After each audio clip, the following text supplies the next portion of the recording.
Minasan konnichiwa, Gina desu. Today, we're going to take you through the fascinating journey of rice production from the initial stages of plowing all the way to rice harvesting. As we all know that rice is the very important food over half of world's population. And today I'm going to take you behind the scenes to witness the hard work and dedication that goes into every grain. Let's check it out.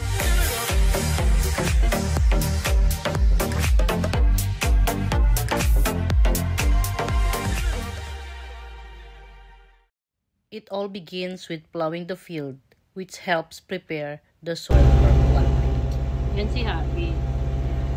Ang gamit niya ay wing harrow. Neplo wing harrow. Tapos ang PL440. Ito naman Simmons G. Ang gamit niya ay wing harrow din.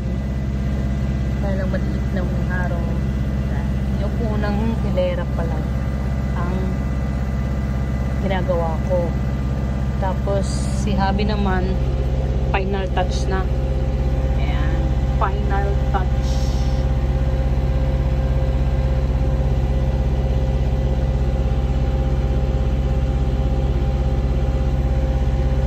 Copper bowl.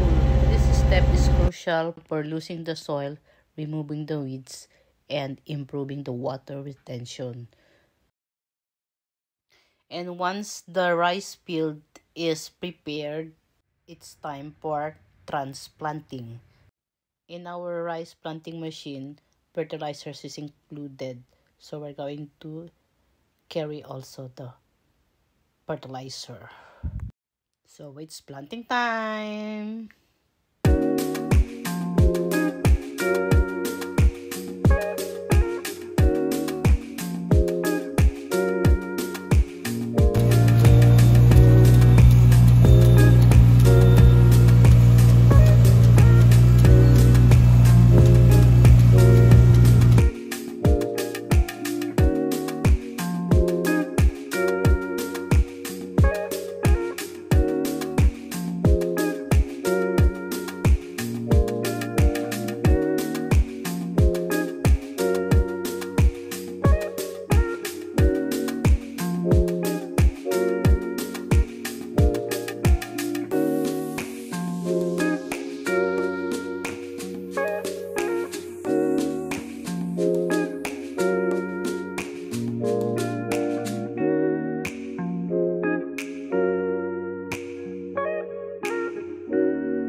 Even it's raining, the rice planting must go on.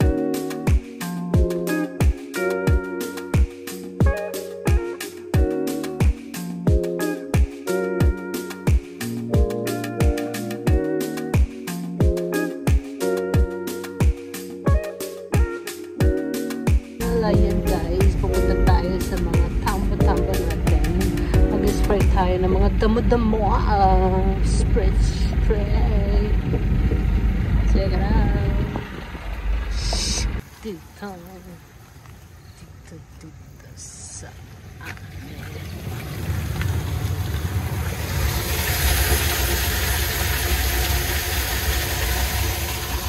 Company on Kobata COS.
finally, it's harvest time.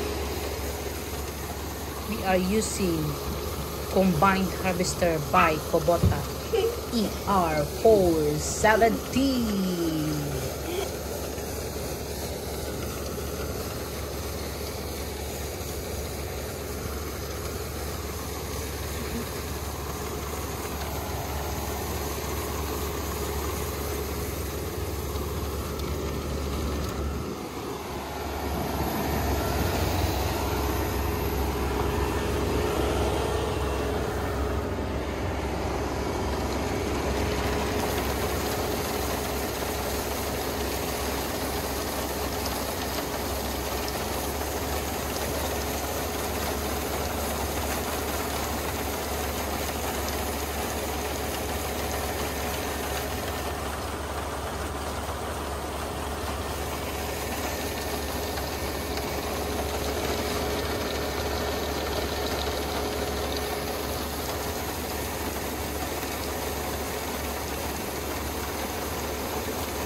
Plowing to harvesting rice production is a time-intensive process that requires patience, skills, and dedication.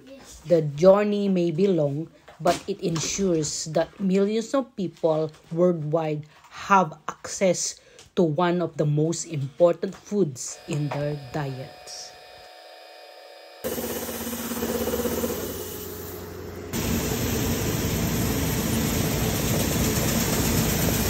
Thanks for joining me in this journey through the rice fields.